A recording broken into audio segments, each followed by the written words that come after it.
So we're all bound. We're a public organization. We're a government organization. I'm bound by federal, state, local laws, and that includes health department guidelines. And so as we look at the totality of running a facility, I have to make sure I can provide a safe and healthy environment, and that includes cold injuries, cold weather injuries, as well as the COVID. It's a whole perspective. And right now, we're restricted by opening up some of our facilities. We normally would have our lodge open when we run a party or somebody rents the area for an event for a family, for a birthday party or something. The lodge is open. Kids have a birthday party in there. They can warm up. It's a warm-up shelter. It's the bathrooms. It's a concession stand.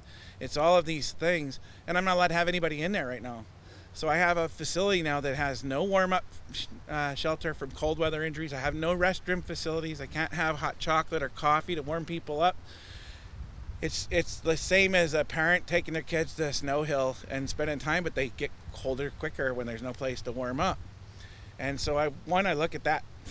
The COVID is a whole nother thing. I have 30 to 60 operational tubes. We get 300 people in line sometimes.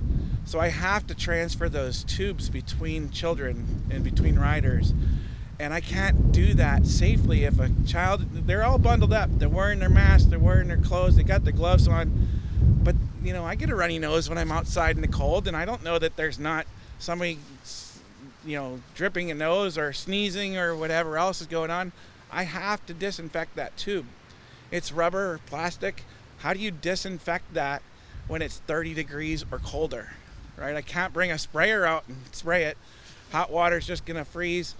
Bleach is a great disinfectant, but if I spray the tube with bleach and somebody lays on it and that was still wet, now their clothes are all bleached out, and parents are gonna be upset that I just ruined their kids' snow playing outfit. Like, there's just no real sane or possible way to be able to provide a safe environment that's truly disinfected, that covers the cold weather injuries. And so we had to look at it from all of those perspectives. Sharing the COVID virus, we don't know. The CDC can't tell me whether the virus exists in this cold temperature. They've made some judgments about warm temperatures, but they've made no judgment about cold temperatures. Does it survive? Does it not? Do I need to disinfect? I can't tell.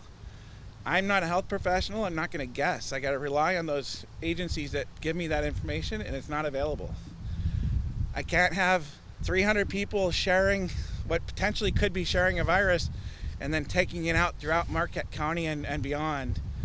It's not responsible as a city to have those things. So we look at the whole perspective.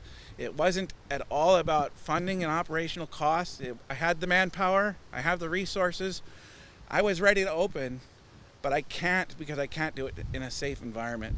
And that's what we're really looking at and trying to make sure that everybody understands. I think we're coming to the end, right? We're about to get vaccinations, and this thing should be coming to an end. If things change between now and the snow still being on the ground, could another decision happen? Possibly. But we have to be in the now. And the now says we can't do it. We can't do it safely. I can't do it responsibly. And so that's the choice that was made. As the city manager, I present to the city council those facts that I know about running the operation, and then the city council has to deliberate. There's 5 of them, 4 council members and a mayor. They deliberate over the health and welfare of the community. And in this case, we serve the entire county and beyond, not just the city of Ishpeming. So they have to look really wide and beyond, even beyond the range of their normal decision making, and decide whether or not that's a safe environment to provide for children. The snow tube area is going to be open. We're not going to be grooming the snow hill.